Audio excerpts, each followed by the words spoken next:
So, Pero bakit niya sinabi sa media, Mr. Chair? Kung... ikaw, hamonin mo na lang, wag na dito. So, thank you, Mr. Chair. Salamat. Mr. Chair, may I move that next hearing, Attorney Porton be invited here? Because mabigat yung sinabi niya, Mr. Chair. Dahil, ito'y parang sort of... Konsulta sa legal kasi, abogado yan, lawyer eh. Yeah. We have to invite him as lawyer-client relationship. Tingnan natin. Tatanong muna tayo sa mga abogado. Hindi tayo abogado pareho eh. We have to invite him as a resource person, Mr. Chair. It's like a sort of Damocles hanging over our heads. Pag sinabi niyang gano'n, dapat pa klaruhin ninyo. It can be anybody. Pwede ako, pwede siya, pwede si Senator Risa, pwede si Senator Bam.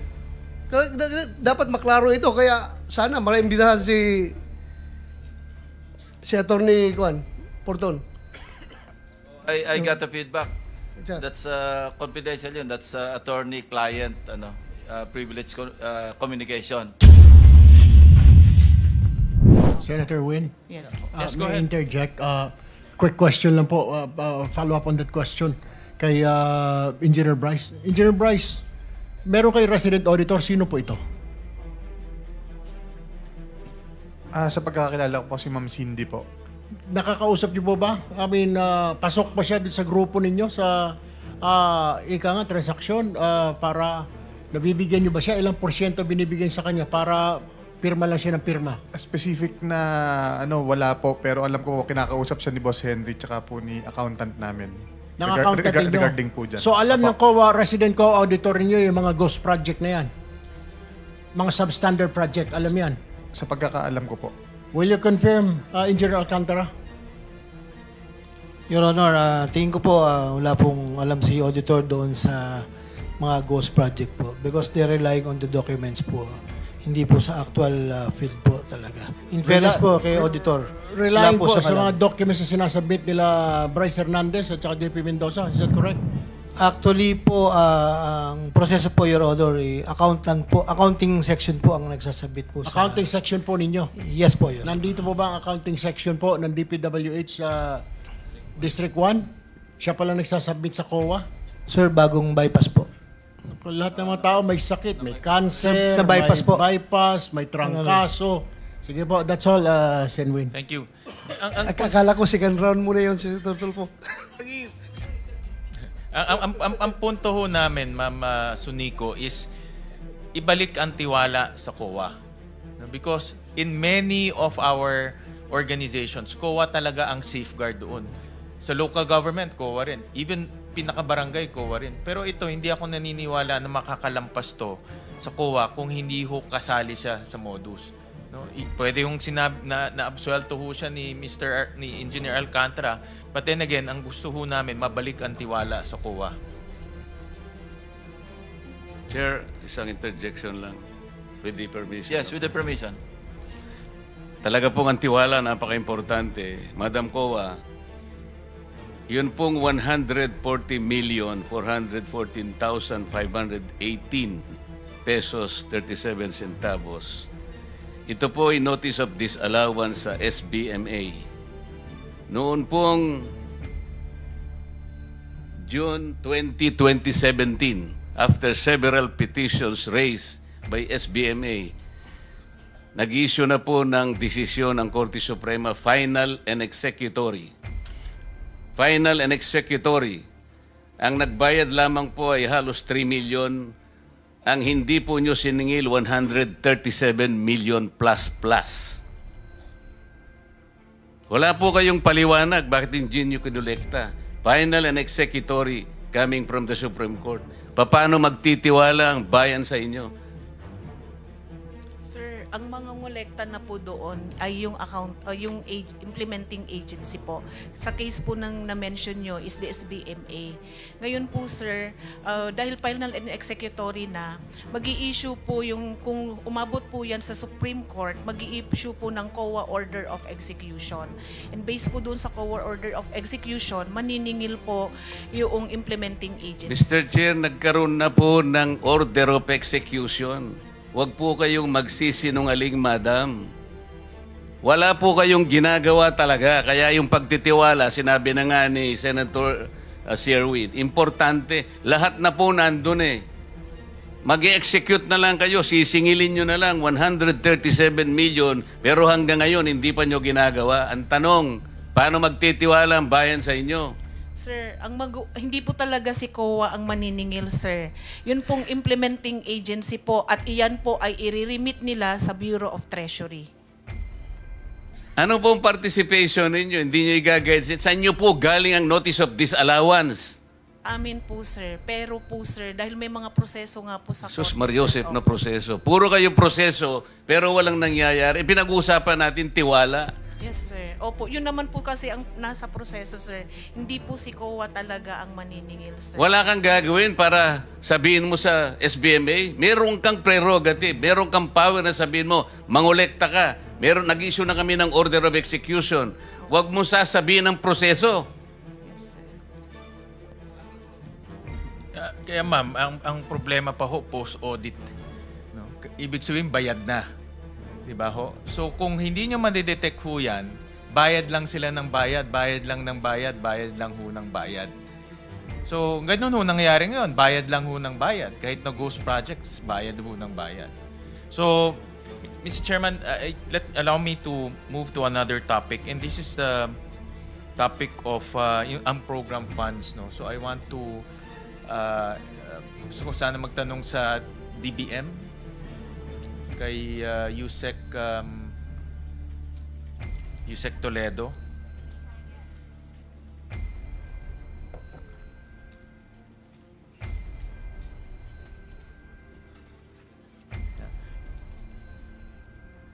Yusek, ano ang guidelines that governs yung pag-apply at paggamit ng unprogrammed funds? Ano pong specific guidelines po yun? Thank you, Mr. Chair. Mr. Chair, we have special provisions of the unprogrammed operations that we follow. Basically, following that, Mr. Chair. But the special provision, prioritization lang yun eh. Yung Yes. specific guideline for agencies to follow para maka-request sila at ma-release yung unprogrammed funds. Okay, Mr. Chair. Mr. Chair, ang nangyayari po dyan, pagsasubmit po ang agency, in this particular case, the DPWH for special budget request. What guidelines first? Ano yung, di ba nagre-release kayo ng memo, ano yung, Okay. ano yung susundan nilang guidelines? Okay. We have issuance po ng what we call the fund release circular, which is what yung fund release, which is basically NBC, National Budget Circular. For this year, we issue NBC 595. 595. Sherwin, we'll Yes, give you an extra 1 minute kasi expired na yung 7 minutes. Sige po. Extra 1 Okay. minute.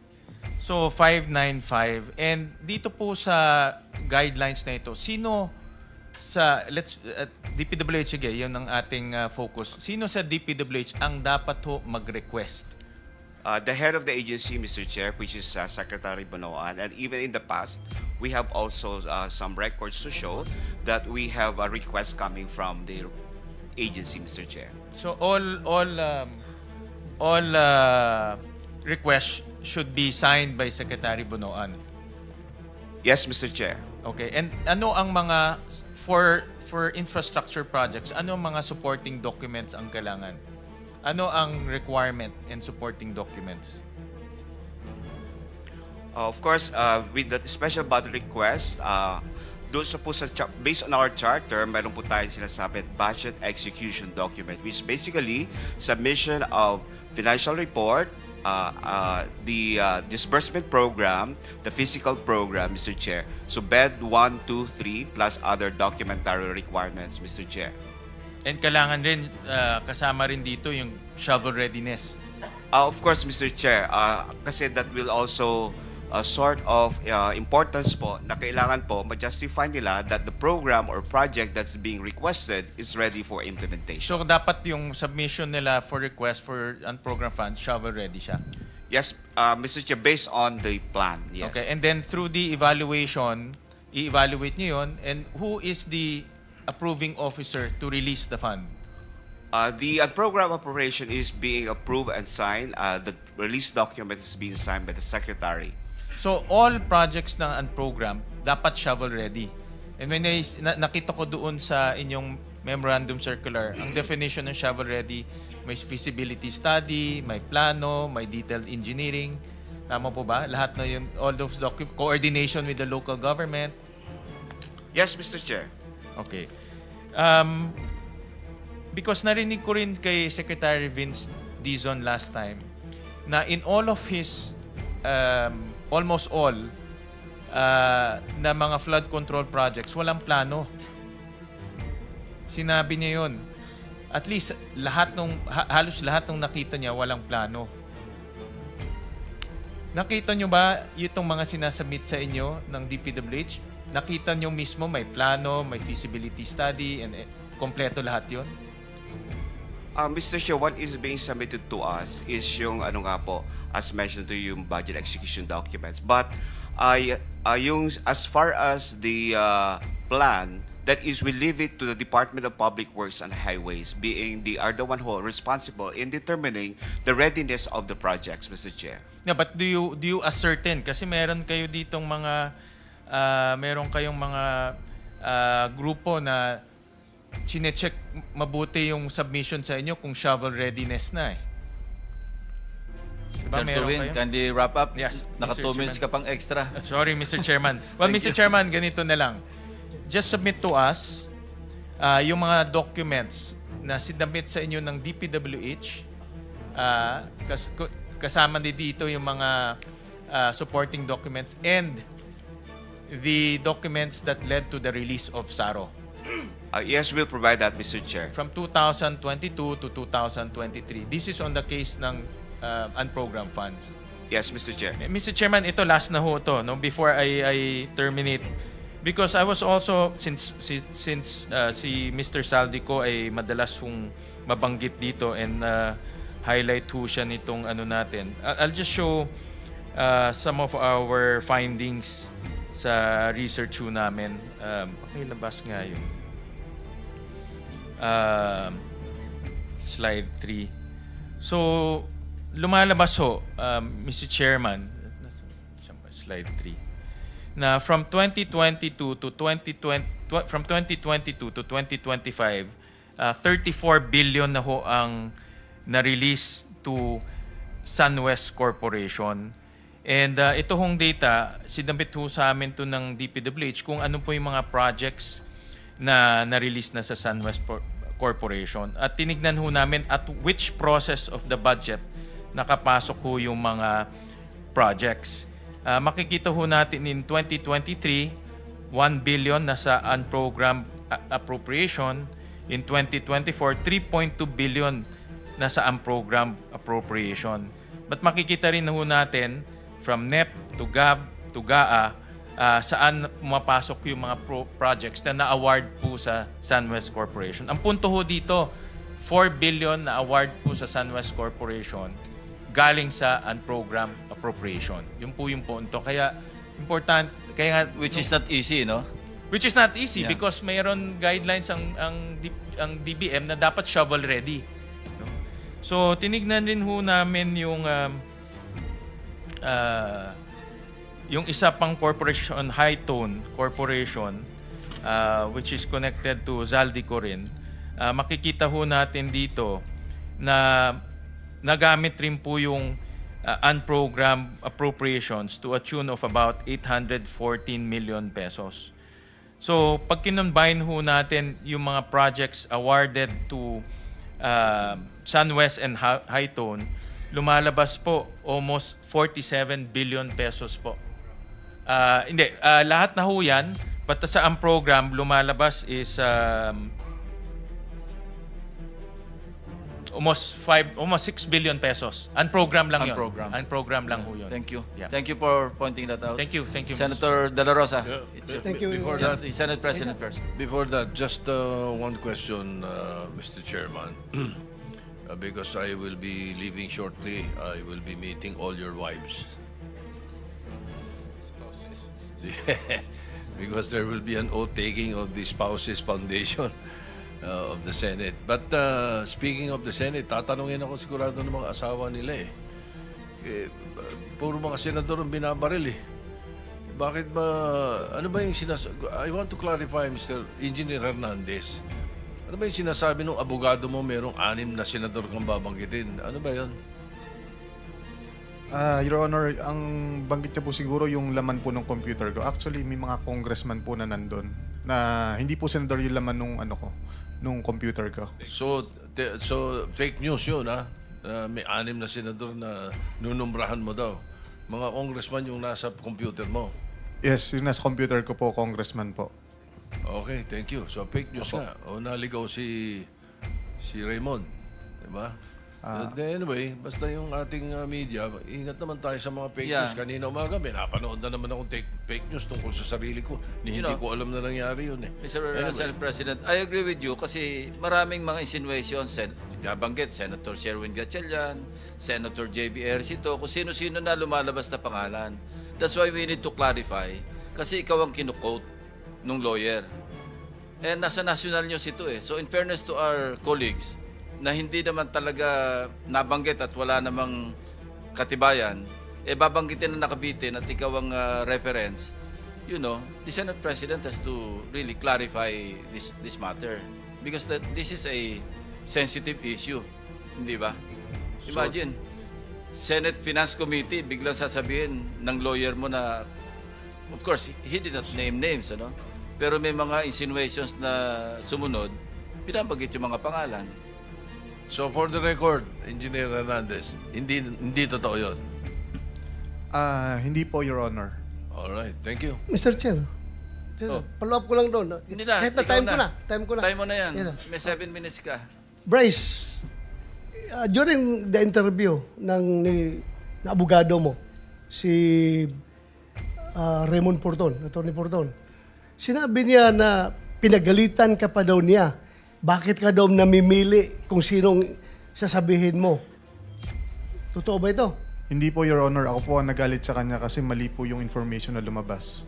Ikaw ang nagalit sa kanya? Hindi naman po. Pero sa interview niya, sabi niya, pinapagalitan ka niya dahil namimili ka lang kung sinong ilalaglag mo. Hindi lahat sinasabi mo.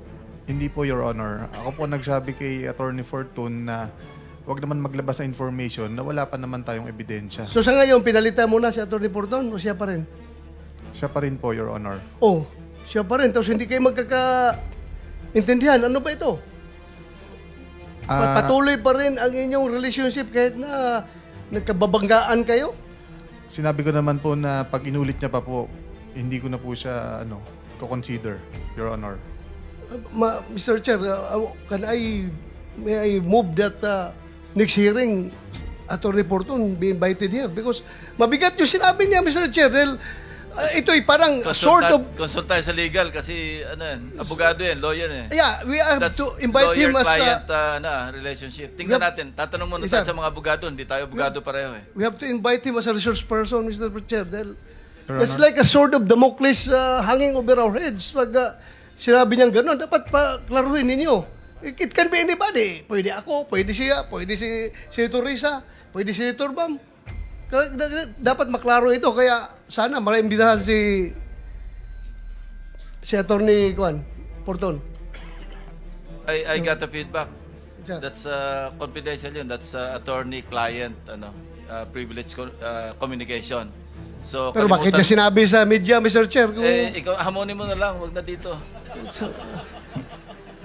Thank you, Mr. Chair. Salamat. Pero Mr. Chairman, yung kliyente na mismo, dinideny yung sinasabi ng kanyang abogado. So... Sige, Mr. Chair. Sa Soler, Mr. Chair, yung binhanap natin na tao na gumagawa ng fake na ID, andito ba? Torigusa? Halika. Archibald Torigusa. Engineer, siguro may utang pa to sa inyo, no? Your Honor, malaki po utang pa sa amin. 24 million, ano? Opo, Your Honor. Mamaya, tanungin natin. Mr. Chair, yung movement ng resource person papunta sa upuan, deducted yun sa time, Mr. Chair, ha? Per segundo yung pagbilang. Kaya ka.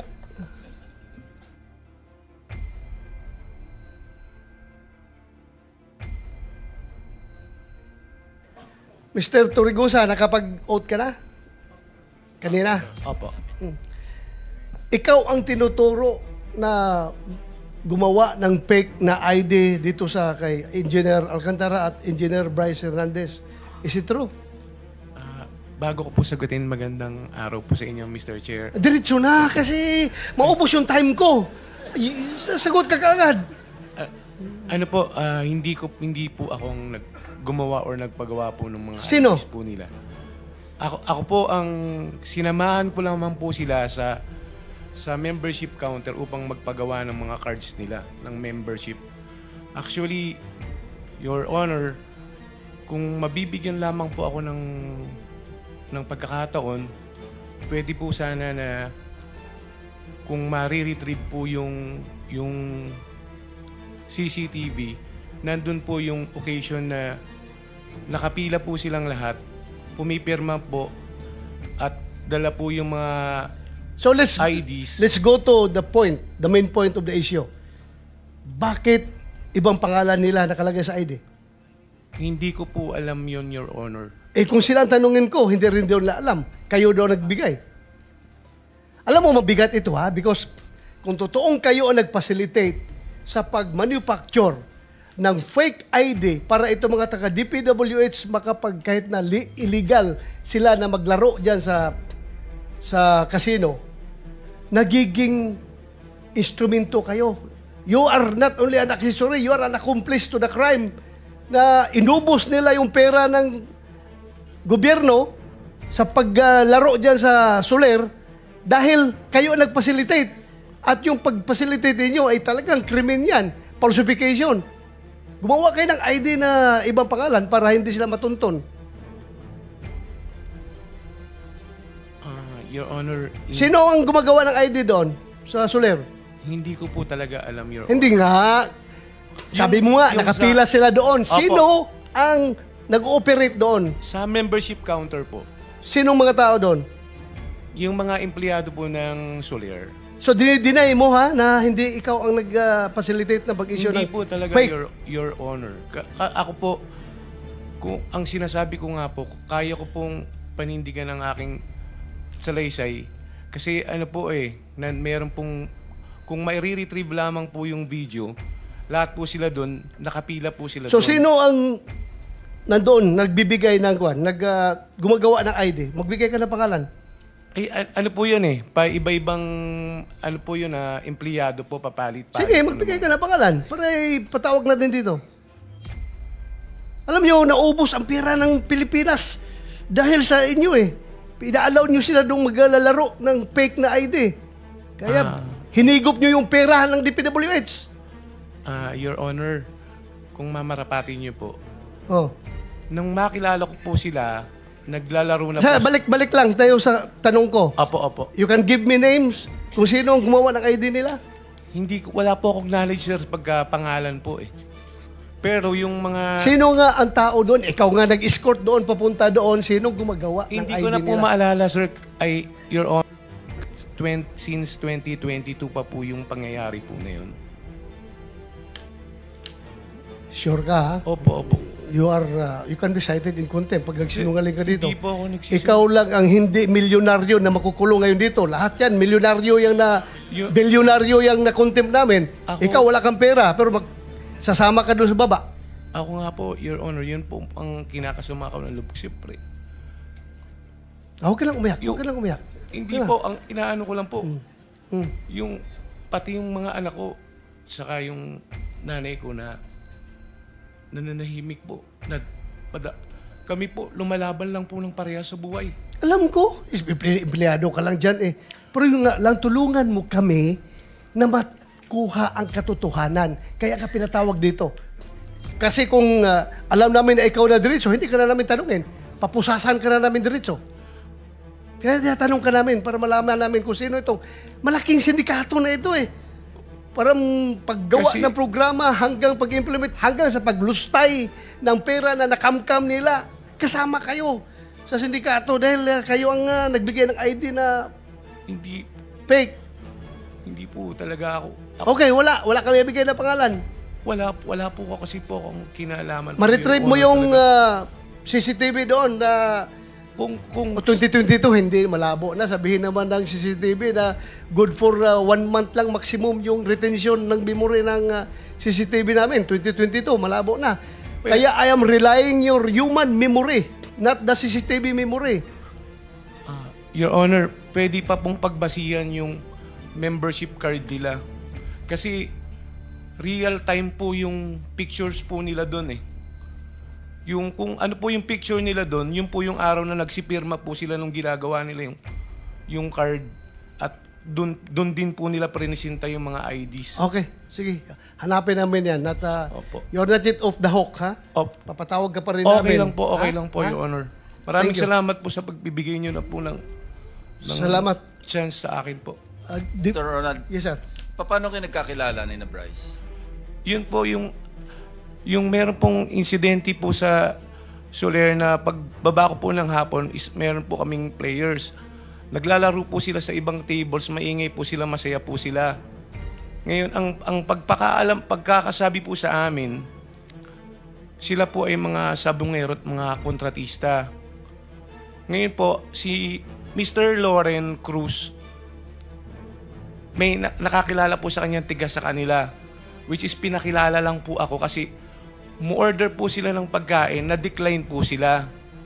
Kaya po pumasok yung point na yung pagpapa-member po nila. Pinaliwanag ko po sa kanila na yung kung ano po yung pribilehiyo pagka magiging member ka po ng isang casino po. Meron ka pong makukuha na libre pong pagkain, na libre na inumin, na libre na hotel rooms. Basta po naglalaro ka. Sayang naman po kasi kung naglalaro po sila, ma-accumulate po nila yun, makakakuha po sila ng libreng...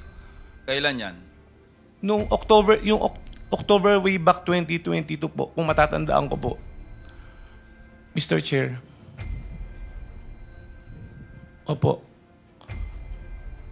Pasensya na po kayo, Mr. Chair. Continue. Opo. Ito po ang aking salaysay na... Sige. Gaano kahaba naman yung salaysay mo? Ay, ano lang po ito, 3 page lang po. Sige, okay. Po. Kasi, Ronald, hindi naman naka-charge sa'yo. Hindi naka-charge sa akin, sir, ha? Sige. Tuloy. Ako si Archibald de los Reyes Torregrosa, may hustong gulang Filipino na ninirahan sa 2203 P. Florentino Street, Sampaloc, Manila. Matapos mabatid ang aking mga karapatan sa ilalim ng umiiral na batas at nanunumpa ng maayon sa batas at malayang kusang loob na nagsasalaysay. Ako po ay nagsasalaysay ng buong kusang loob upang klaruhin ang aking pangalan at maglahad ng pawang katotohanan lamang base sa aking personal na kaalaman. Sabit mo na lang yan, yung may sustansya na lang pag-usapan natin. Paano kayo nagkakilala, paano umabot sa nag-apply ng membership card. Yung po yung, ito po yung ano. Sige, diretso mo na lang doon kasi alas 12 na. Apo, yung po yung kinikwento ko po sa inyo po, Mr. Chair, kanina po, na kung bakit ko po sila nakilala. Yung po yung kasi pag araw-araw po ako sa casino, alam po namin yung mga bagong mukha din po doon at mga bagong... Tapos na tayo doon. Paano sila nakapag-apply ng membership card? Magkaiba yung membership Apo, card. bumalik po sila po. Sandali. Apo. Magkaiba yung membership card saka yung fake ID, hindi Apo, ba? opo. Okay, paliwanag mo yun. Yung membership card po, kasi para po makakuha ka ng membership card is kailangan po ng valid government issued ID. Kailangan po yun para pagkuha niyo po ng card. Which is, pinaliwanag ko po sa kanila. Tapos, nag-decide po sila siguro after 3 to 5 days na bumalik po sila ng casino. Which is, pagdating po nila, in-inform po ako ni Mr. Loren na nandyan na po sila.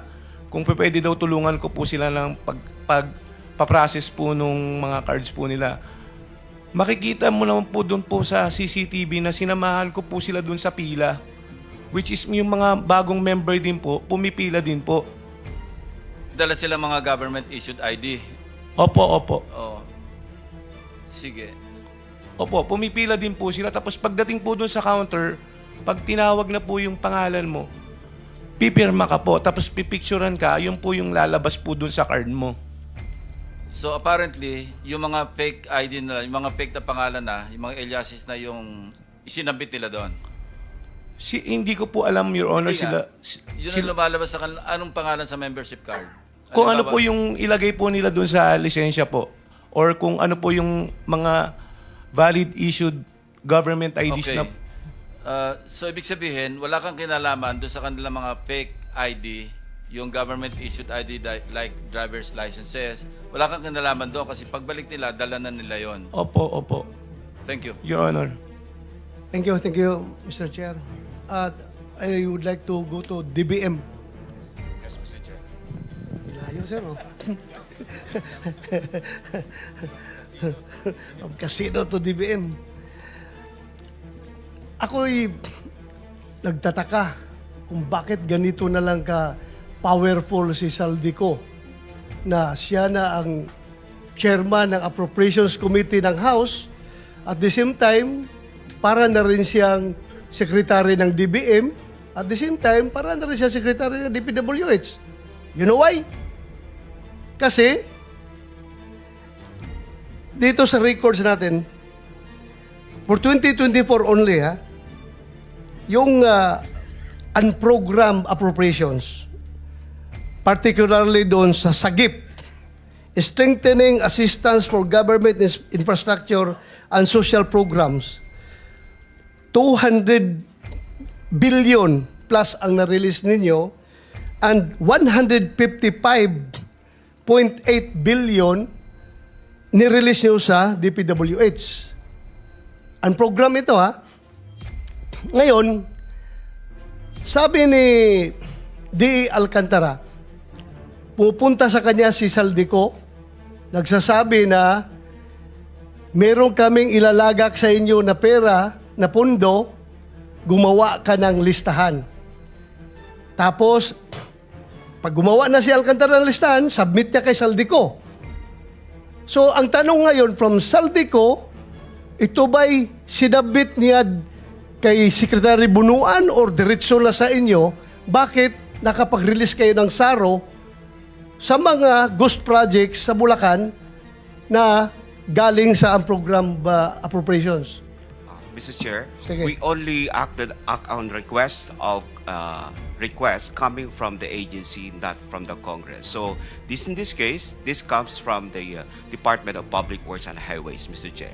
Okay, Engineer Alcantara, sa pagkakaalam mo, pag-submit mo ng listings ng project kay Saldico, binibigay pa niya kay Secretary Bunuan para Sir, si Bunuan mag-request sa DBM?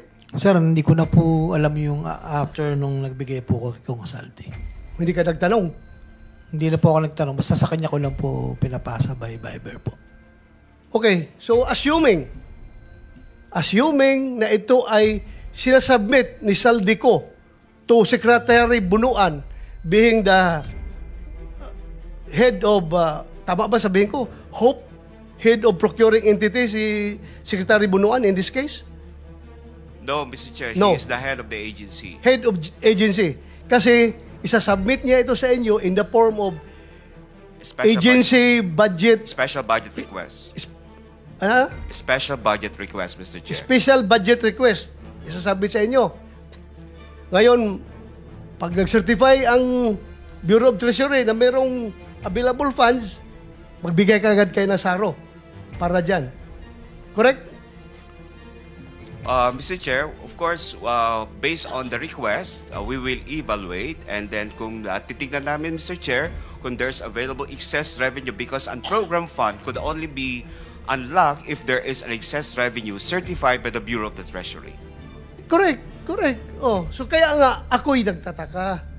Imposible magawa ito lahat ni Saldico na walang kakunaybans diyan sa loob ng DBM. Mr. Chair, I don't think so na mangyari ito. Bigyan pa ng additional 1 minute or 2 minutes additional? 2 minutes, sir. 2 minutes, sige. Last, 2 minutes. Sige. Yes, Senator Win. Nag-interject ka naman sa akin, so ako.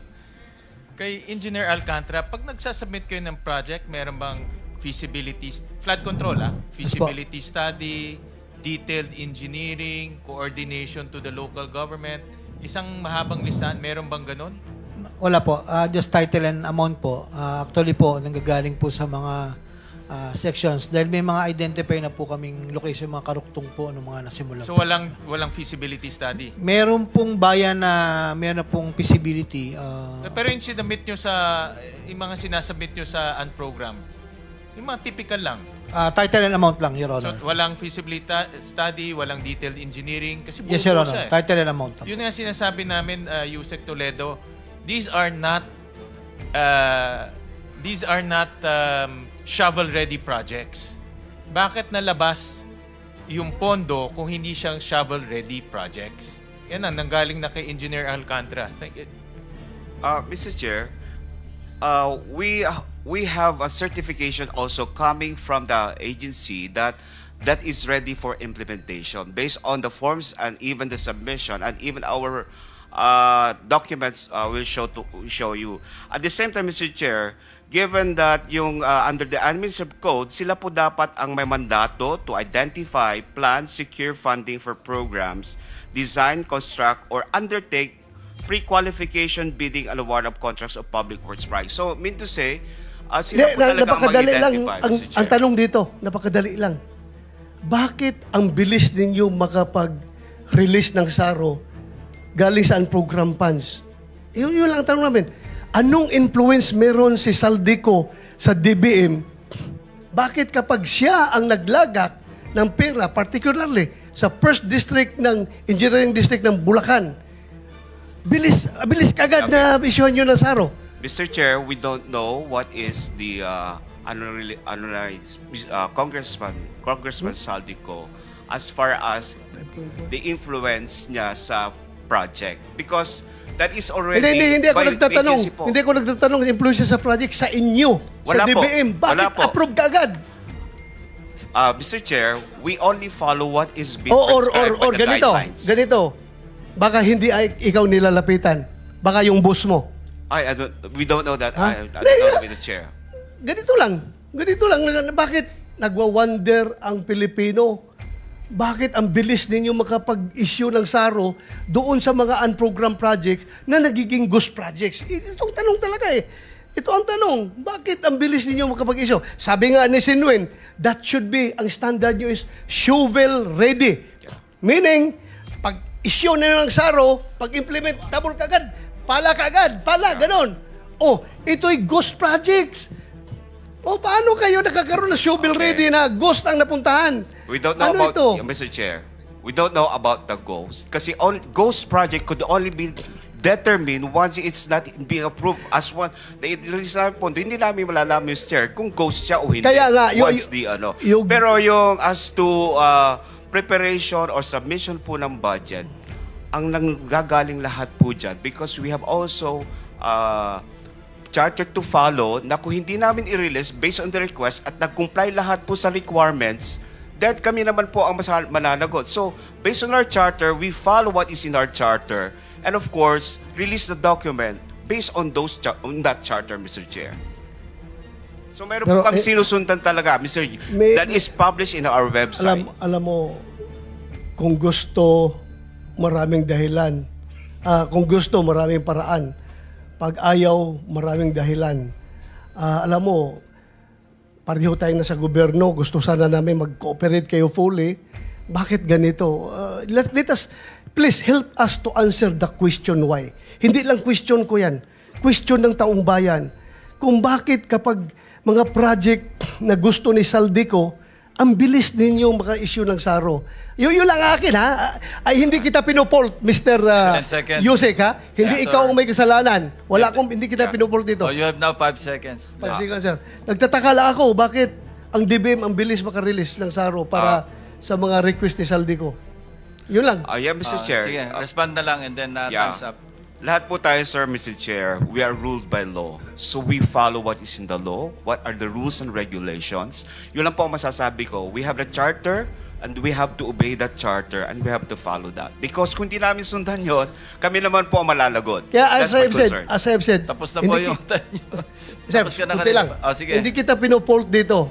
Huwag mo sabihin na, baka sabihin mo na naman si Senator Bato, gustong baliin ko yung batas para, sumunod tayo sa batas. Yeah. Thank you, Mr. Chair. Sumunod tayo sa batas, pero ang tanong ko lang, sana may sagot.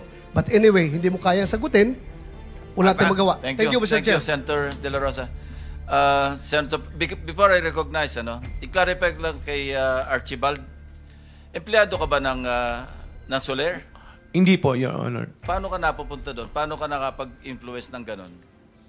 Ako po ay matagal na pong naghahanap buhay po sa Anong job description mo? casino po. Sa casino po. Specifically, anong job description mo? Nagba-buy and sell lang po kami, sir. Your Honor. Anyway, sige, never mind. Sige, Senator Pangilinan is recognized. Thank you, Mr. Chairman. Ang una kong tanong ay sa COA. Nasaan ang COA?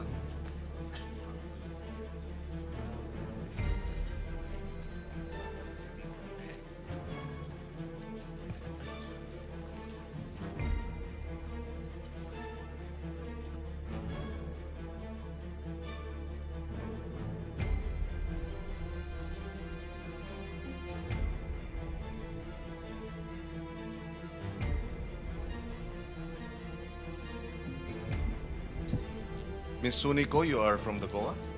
For Your Honor. Yes. Si Commissioner Lipana, is he in the Philippines? As far as we know po, sir, naka-sick leave po siya. Ang balita po namin nasa Singapore po. Okay. Is he under investigation by the COA? Sir, Right now, after all the allegations and the revelation and the testimonies? Sir, clarify ko po kung ano pong gusto nyong sabihin sa investigation. Kasi po, sir, di ba po impeachable official po siya. Pero... No, with respect to your internal, your internal processes as a commission, hindi naman pwedeng maghihintay kayo ng impeachment? Should you not also have your internal investigation? Sa mga transactions po siguro, sir, nire-review na ng mga auditors, and even po doon sa na-mention po nung nakaraang hearing, sir, na meron po siyang transaction sa Bulacan, kasama po yun sa fraud audit. Pero doon po sa position niya bilang commissioner, sir, na investigation, parang hindi po saklaw ng COA po. Ibig sabihin, hanggat walang impeachment investigation or complaint, walang aksyon ng COA sa ganitong klaseng sitwasyon? Sir, hindi ko po masasagot, sir. Kasi, sir, di ba po ang option lang it's either mag-resign po siya or ma-impeach po siya. Okay, but kung gano'n ang hihintayin natin, ibig sabihin, hanggat walang nagpa-file ng impeachment complaint, wala ring internal disciplinary processes yung COA. For example, okay, I can understand that up to a certain extent, although I disagree with it, no, na wala kayong pwedeng gawin dahil impeachable officials. But dun sa mga COA auditors na may kinalaman o na-involve or sila ang nag-audit nitong mga ghost projects, meron ba kayong ginagawa tungkol doon? Kasama po siya sa fraud audit, sir. Kasama po siya sa objective ng fraud audit team kung involved po yung mga auditors natin. And then eventually kung ma-prove po siya ng fraud audit team natin na kasama po yung mga auditors, isasubmit po yan sa internal audit affairs po namin. Yeah, but how long will that take? Kasi ang pinag-uusapan dito 2020, at least initially 2023, 2024, 2025 based dito sa Salaysay. Meron na kayong ongoing investigation ng mga auditors ninyo? In other words, meron bang nag-audit sa mga auditor? Meron po, sir. Opo, meron po. Okay, kasi nga yung gusto nating malaman kung totoo ba yung biro na commission o audit. Ibig sabihin, bigyan nyo kami ng komisyon at kung walang komisyon, bibigyan namin kayo ng audit. Kasi hindi natin alam paano nakalampas lahat itong mga substandard, etc. ng ilang taon. No? So, we need that information in the next hearing. If you can at least submit an updated, ano ang update doon sa mga investigation ng mga auditors that may have yung fraud unit. What do you call it? Fraud Audit Office po, sir. Okay. Opo. But as far as I'm concerned po, sir, wala na po din doon sa team yung mga auditors natin sa Bulacan First District Engineering Officer. Na-reshuffle na po sila. Opo. Bakit naman reshuffle? Baka mamaya kung saan mo sila dalhin, doon naman sila gagawa ng kanilang kalokohan, hindi ba? Hindi po, sir. Wala na po sa auditing unit po.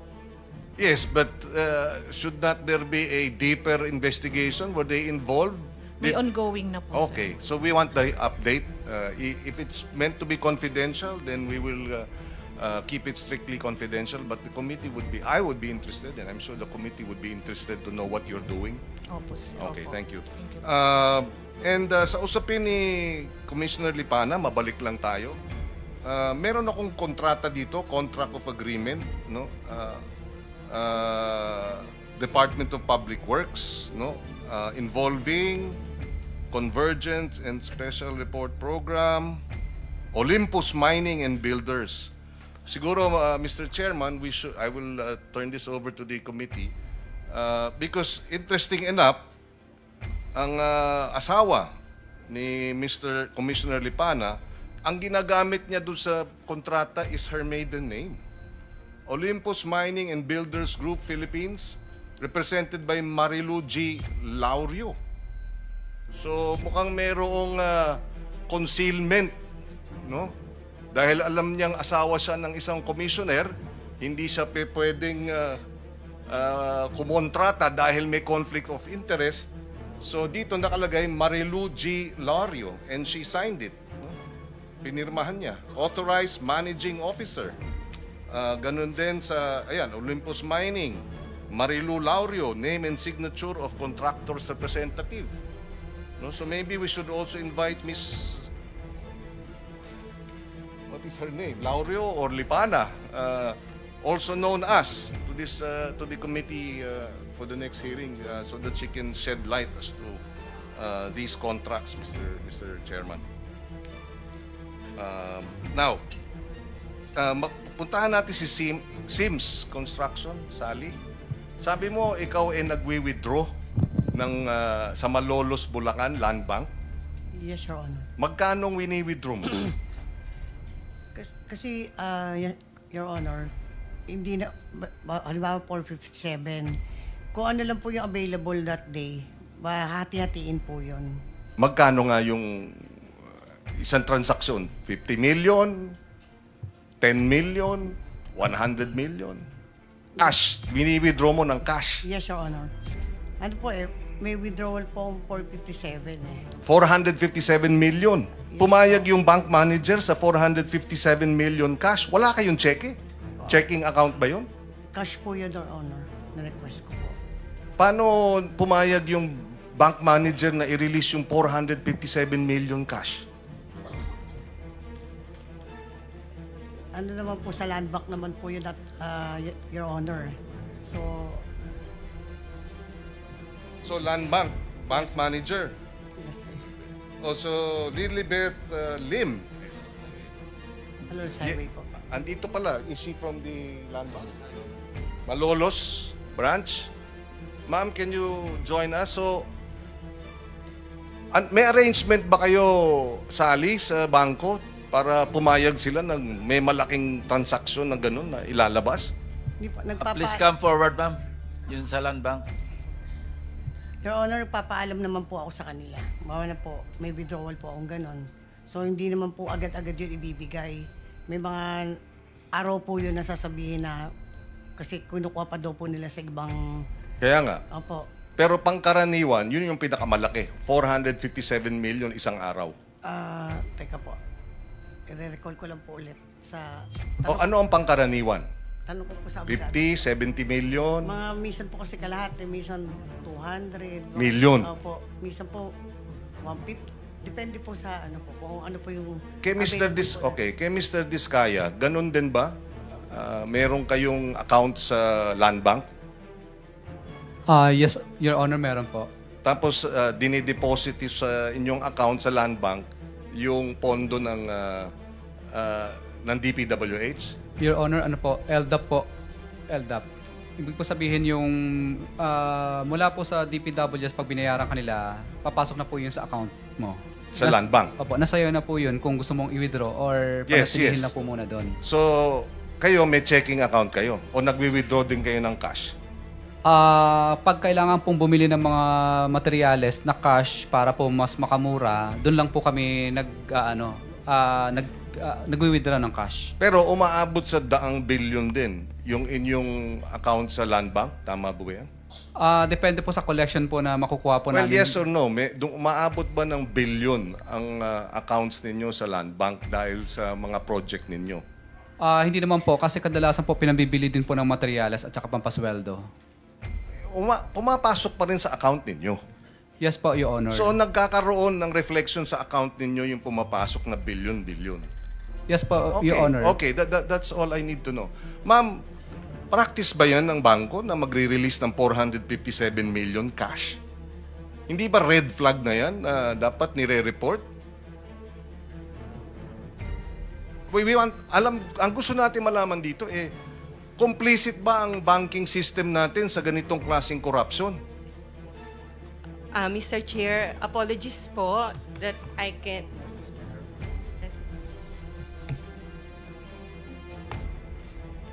Kindly stand up, ma'am. So you can administer your oath. Do you swear or affirm to tell the truth, the whole truth, and nothing but the truth in this proceeding? Yes po. Thank you. You may take your seat. Please proceed.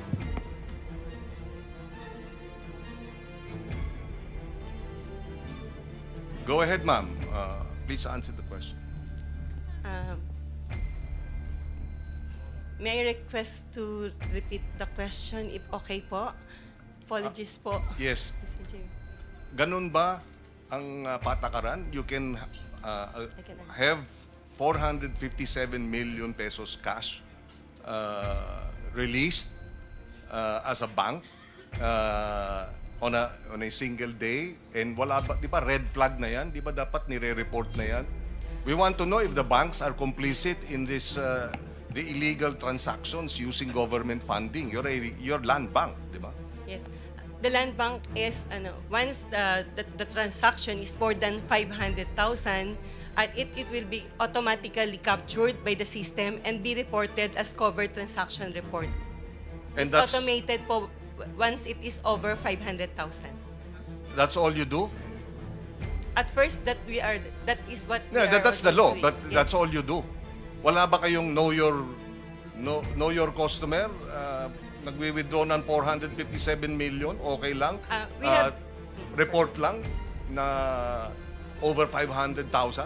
we have due diligence and KYC as well upon opening of the account po, Mr. Chair. So how did this happen? In particular account po, it is according to bank secrecy. We need to request for the consent of the client. Miss Sims, Miss Sally, okay lang siyang magpaliwanag? Under the bank? Yung paalam lang po ako sa attorney ko. Waiver of your rights to under the bank secrecy law. Yes, Your Honor.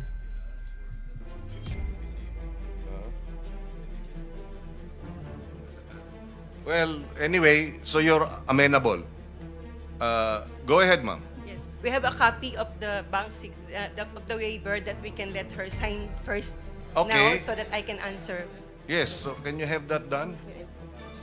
Well, while we're waiting for that, what we want to find out is paano nangyayari na 100 milyon, kalahating bilyong piso, parang pikit mata ang ating banking Senator system. Pangilinan, for the information of the body, meron tayong kopya ng lahat ng ledgers ni Sims, ano? Ito, yung binabanggit yung 457 million, 2 araw po ito eh. Natig po 457 million, March 24, 2025. Yung isang withdrawal, total in 1 day, July 3, 2025. Ito yung sinasabi ni Ms. Santos, parehong delivered do sa office ni Engineer Bryce Erickson Hernandez. marami po rito, ibibigyan ko kayo ng kopya. Yes, thank At, you. i-reproduce natin. Marami po, merong withdrawal na 180 million, may withdrawal na 141 million, withdrawal na 299 million, withdrawal na 65 million. Puro isang araw ito. Tsaka puro cash. Puro cash ito, cash. Okay. Bakit hindi cheque? O manager's check? Bakit walang patakaran ang bangko na, teka muna, kasi pag may cheque, meron ding paper trail. Kaya cash. Kaya 500 million cash sa loob ng 2 araw. Hindi napapansin ng ating government bank pa ho ito. At most likely, alam ninyong government funds yung binayad doon sa kliyente ninyo. Senator Kiko, bigyan ka namin ng additional 2 minutes. Yes, please. Thank you. Thank you. Go ahead, Ms. Lim.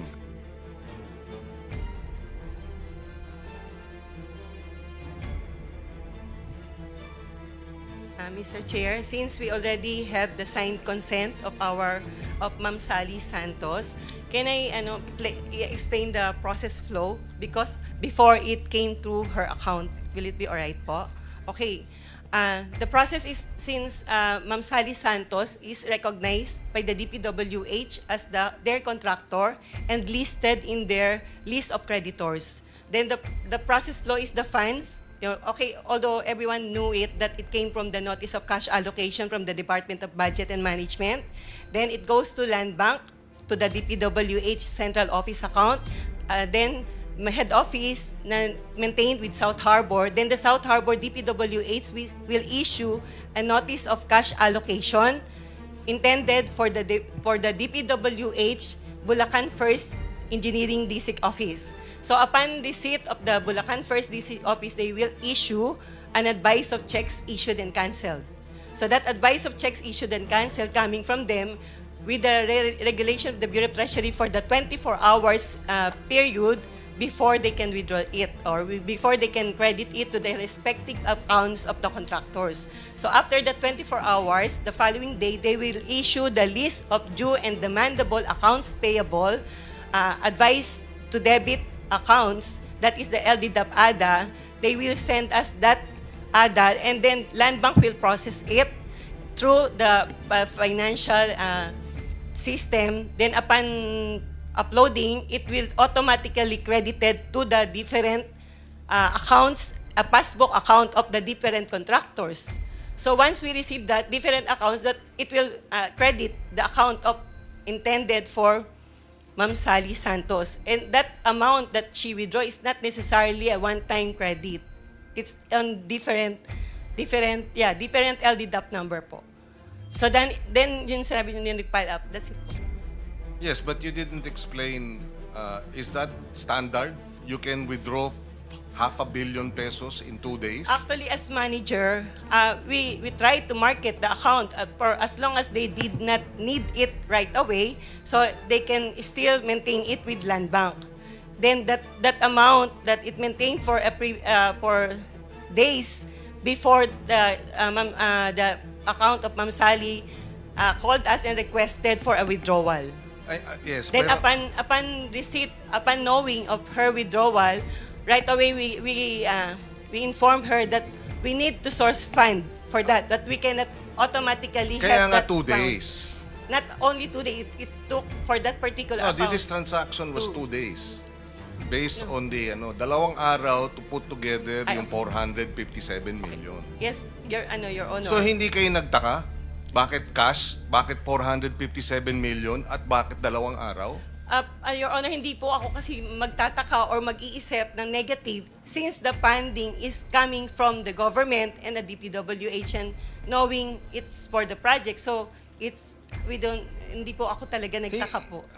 Hindi ba common sense lang na 200 million cash for the project? Paano? Meron bang nagbabayad ng cash? Ano yun? Di ba dapat cheque? Actually po, yung list of creditors is a passbook account. And yun po yung nire-report po nila. Then they have their The principle behind yung 500,000 suspicious transactions is because suspicious transactions. Kumbaga, so hindi suspicious transaction yung kalahating bilyon, 2 araw nilabas? Cash? Your Honor, to be honest, kasi hindi ko po, I am not an engineer or you support every project, hindi ko po alam kung ano po yung project na yun or whatever, since it's a deposit account, yung depositor na po talaga yung nakakaalam. It's hard, well, anyway, as bank manager, it's hard to believe na hindi katakataka na sa loob ng 2 araw, yung pondo ng gobyerno pwedeng ilabas ng kalahating bilyong piso na basta-basta. Cash. Senator Kiko, tanungin ko lang kay Ms. Sally, sino nag-i-inform sa inyo na nakapasok na yung pera? Yung bangko o sina Bryce? Si Engineer Bryce po. Sasabihan ka na nandyan na, Yes. na-credit na sa account mo Yes yung po. 457 million. Yes po. Yes po. So, sino nagbibigay sa instruction na withdraw mo? Si Engineer Bryce po. Siya rin? Yes po, Your Honor. Siya rin na magbibigay instruction na dalin mo? Yes, Your Honor. Thank you.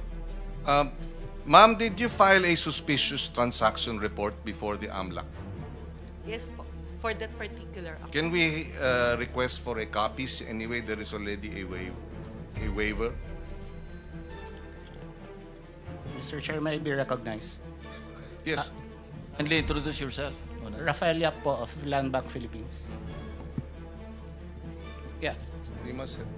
May we request that he be sworn? Do you swear or affirm to tell the truth, the whole truth, and nothing but the truth in this proceeding? I do.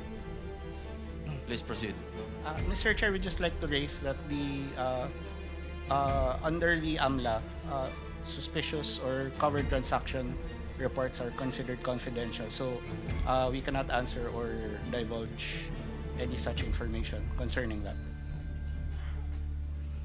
With the indulgence Yes, of Senator, are you saying pag ganito kalaki, hindi nyo kailangang i-report sa AMLAC? No, no, Mr. Chair. It's just that we cannot divulge to Even to AMLAC, you cannot. to it's part of the sorry if with your permission, if we could Can we talk to AMLAC with the Yes, indulgence yes, of please. AMLAC, where are you? Tama po ba yung pinagsasabi Good morning, nito? Mr. Chair. Hindi nila kailangan mag-report sa inyo ganito ng transaction? Before I answer, Mr. Chair, I would like to manifest that I have not yet sworn.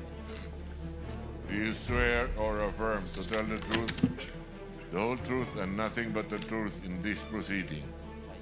Thank you. Take your seat. Sige po, pakisagot po. Mr. Chair, may I have the question repeated? Question is, sinasabi niya, may confidentiality, hindi lang kailangan i-report sa inyo yung ganung kalaking mga transactions. I mean, almost half a billion. Tama po ba yun? They don't have to report it? Your Honor, yung po ang pag-report po nila ng STR, subject to the risk appetite po ng covered institution po. So it depends on the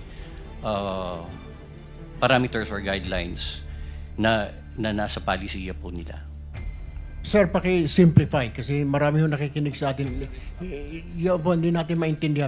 Yung layman term lang po, layman's term na gamitin po ninyo. Pwede ba, ang tanong ko po, pwede pa na hindi po nila i-report ng bangko halos kalahating bilyon na. Meron pong illegal na po na nangyayari. Mr. Chair, I'm sorry, Sen. Well, that's my own question. That's my only question. Yes po. Yung pong transaction po kasi, kung beyond the threshold amount po, automatic po, yung 500,000 pesos po, automatic po nire-report po yan as a CTR.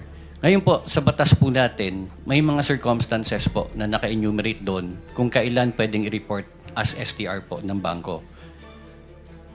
Suspicious transaction report po. Okay. So, kung sa kanila pong discretion po, ang interpretation po nila is papasok po yung transaction, even if it's beyond the 500,000 pesos po, they can report that also as an STR. Okay, so okay lang, I can proceed. Yes. So, a suspicious transaction report was submitted to you, AMLA. Of course, that suspicious transaction report now, they're saying, is they cannot divulge the contents of that report, right? Because the law says so. Tama ba, Mr. Amla? Mr. Chair, for us to be able to answer it specifically, may we ask for an executive session? Okay, we will do that later. But anyway, because nga it's confidential. Now, my question Senator is... Kiko, you have 24 seconds. Yes. sir. Aren't you buried with all these reports that you're not able to act on it? Assuming meron kayong basis to act, what do you do? 500 million, 2 days from a contractor, withdrew cash, galing sa DPWH, anong gagawin nyo? Wala. Ito po, usually, pag trigger for investigation po, we are able to conduct a backtracking of the transactions, Your Honor. Yes, but and then what?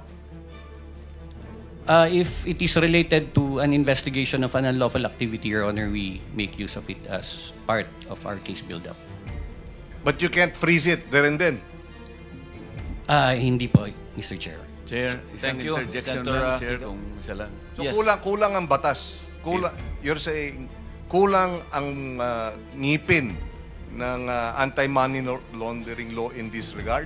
Just the last question. Because kung ganon, ayusin natin yung anti-money laundering law. Pagka may ganyang mga sitwasyon, dapat proactive yung bangko. Sila mismo tatawag sa inyo, hindi lang magpa-file ng report. May problema po rito, kayo na po ang gumawa ng aksyon. Di ba? If you're given that opportunity, would you avail of it, given that the law provides for that? Of course you would, right? Ma'am, DB... You may answer. Thank you very much, Senator Kiko. Your Honor, at Landbank, we have the authority of the department who's handling that particular transaction po. Kulang Thank you. ang batas. Thank you, Senator Pangilinan. Senator Erwin, but there's an interjection from Senator Marcoleta. Salamat, Mr. Chair. Nalito lang po kasi ako dahil nga tama naman po yung tinatanong ni Senator Kiko. Mahigit pong halos kalahating bilyon, wala pong plug. Kasi po, Mr. Chair, ako po ay nagbebenta noon ng lettuce. Sabi kasi nung bibili sa akin,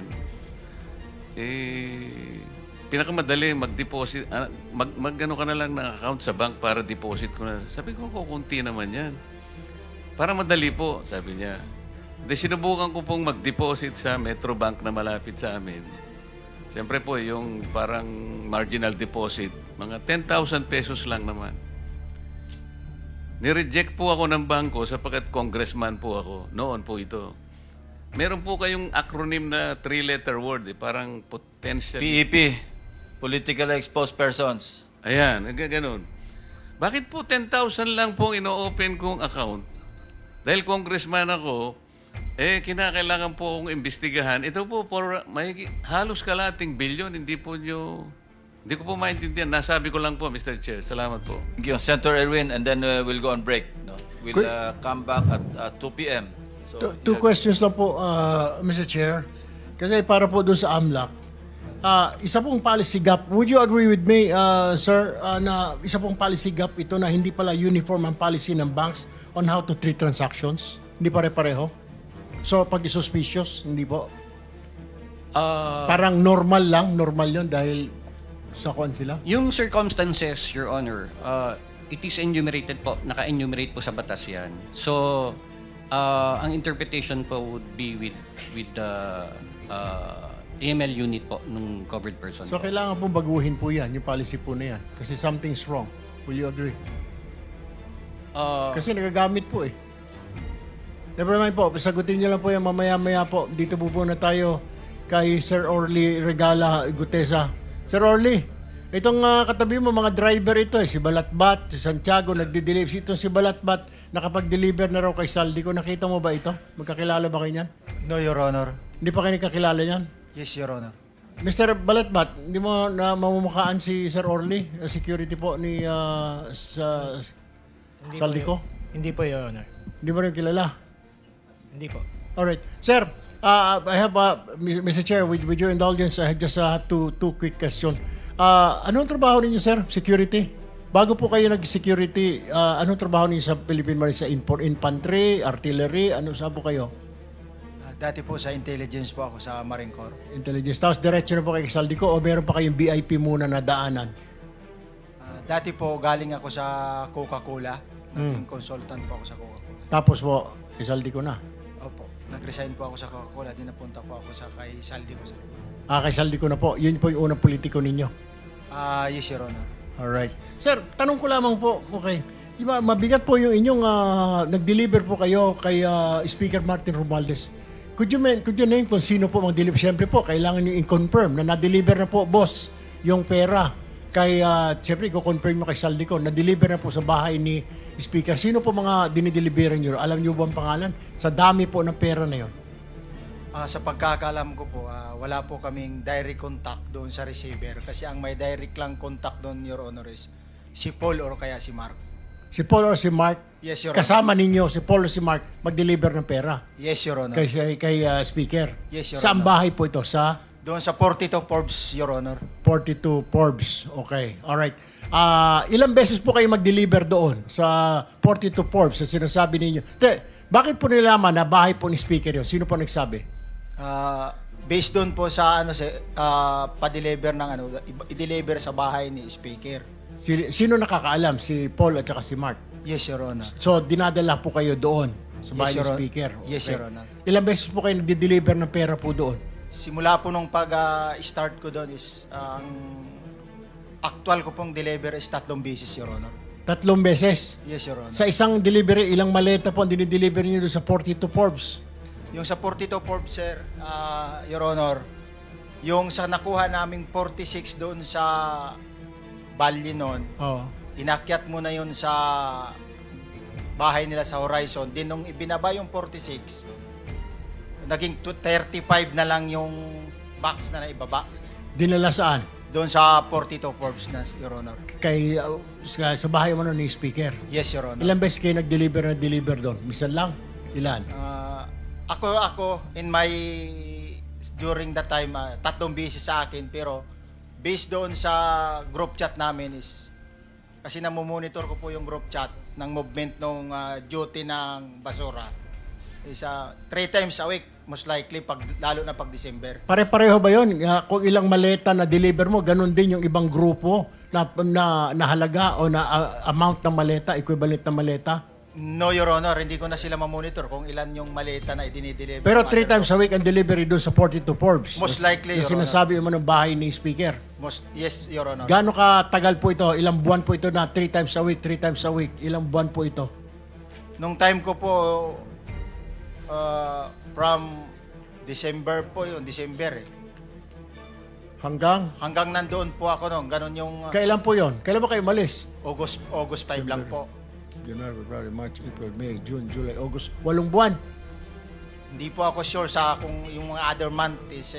Pero 3 times a week, ha? Yes, Your Honor. 3 times a week, okay. Mr. Chair, my last question now with Engineer Bryce. Engineer Bryce, may pinag-ngangalandakan si Attorney Porto na maraming senador ang sasabit dito. Pero ngayon, hindi mo pinapatutuan.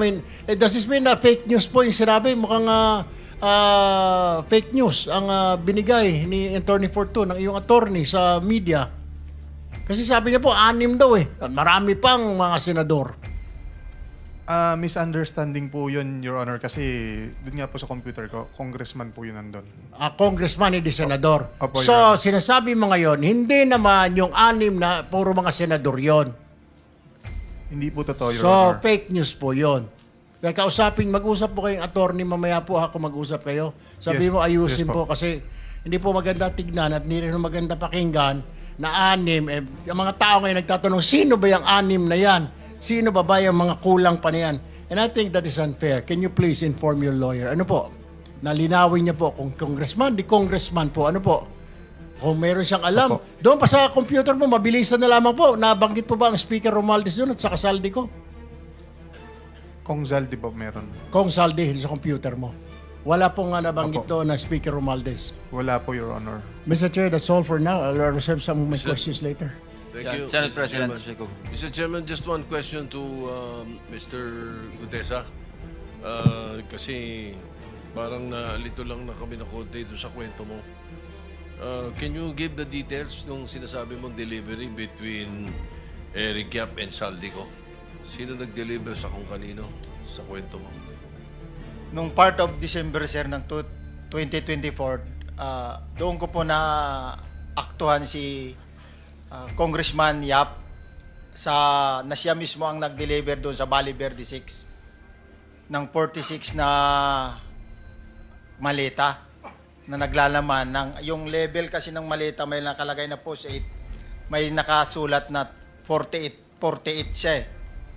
Pagkatapos nung binuhat na namin yung maleta na yon, inilagay doon sa bahay, binubuksan ni Paul yun, saka binibilang. Kaya na-notice ko na... Okay. Sabi mo galing kay Eric Yap? Yes, Your Honor. From one congressman to another. Saan nyo kinuha kay Eric Yap yung 46 na maleta? Dineliver lang niya po, nagkita lang po kami doon sa Valle Verde 6. Dinala niya lang yung mga maleta na yun doon sa Valle Verde 6 during the time. Tapos kayo ang nag-deliver sa... Inilipat po namin sa sakyan, dinala na namin sa Horizon yung mga maleta na yun. Yun yung 46 na sinasabi mo? Yes, Your Honor. Okay, thank you. Mr. Chair, I just want to make addition, yung mga clarification po na gano'n.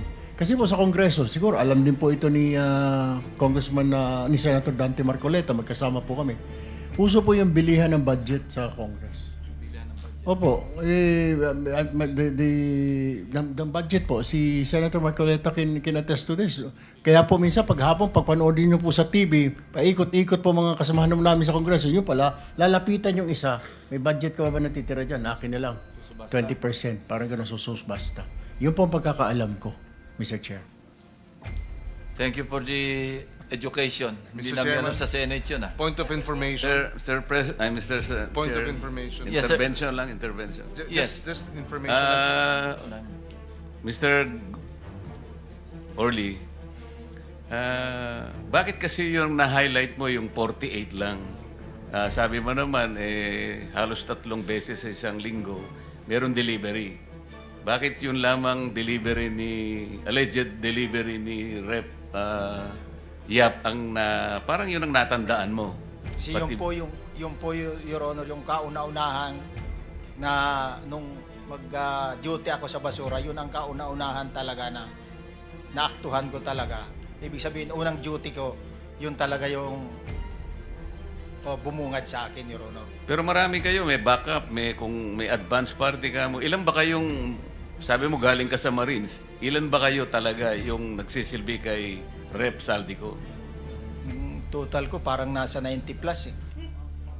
So, kung 90 plus, meron ka bang natatandaan ng mga kasama mo? Mabilis lang, para makita natin na talagang nagsasabi ka na totoo. Sino-sino yung kakilala mo sa Marines? Sa Marines, mayroon. Sila Jubit Bunagan. Sige. Mark Bunagan. Alan Colisio. Maliban sa Marines, meron di bang ibang serbisyo? Halimbawa, police meron? Mayroong pulis, 6 na galing sa PSPG. Kung sakasakali, meron nakakarinig sa mga kasama mo at sasabihin nila, mali naman ang sinasabi mo, tumarap sila rito. Kaya mo ba silang harapin? Yes, sir. Salamat po, Mr. Chair. Senator Pangilinan. Yes, yung Eric Yap ba na congressman, yun yung dating chairman ng Appropriations Committee. Tama ba? Wala po akong knowledge regarding sa kanya, basta Yes, Eric but Yap lang well, po for the record, Eric Yap used to be chairperson of the Appropriations Committee in the House. Point of information. Thank you. Last na lang before we go on break. Anong specific duty assignment mo sa Philippine Marines? Anong unit? Sabi mo, intelligence. Ay, sir, sa MC to ako dati, sir. Marine Corps Intelligence. Bakit? Authorized ba yung mga Philippine Marines na mag-serve as security escort ng civilians? No, sir. Sorry, sir. No, sir. During that time, sir, retire na po ako.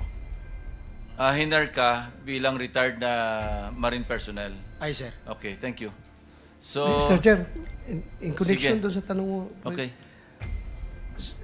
Sinabi mo, 90 kayo na security ni Saldico? Most likely, ganun yung bilang, sir. 90? Ay, sir. 9-0. Ay, sir. Isang kumpanya na yan ng Marines kung tutusin. Yes, sir. Pero 90 is the number. Napakarami. More or less, sir. More or less. Hindi ako exact sa number, but more or less. Talo si Senate President nito.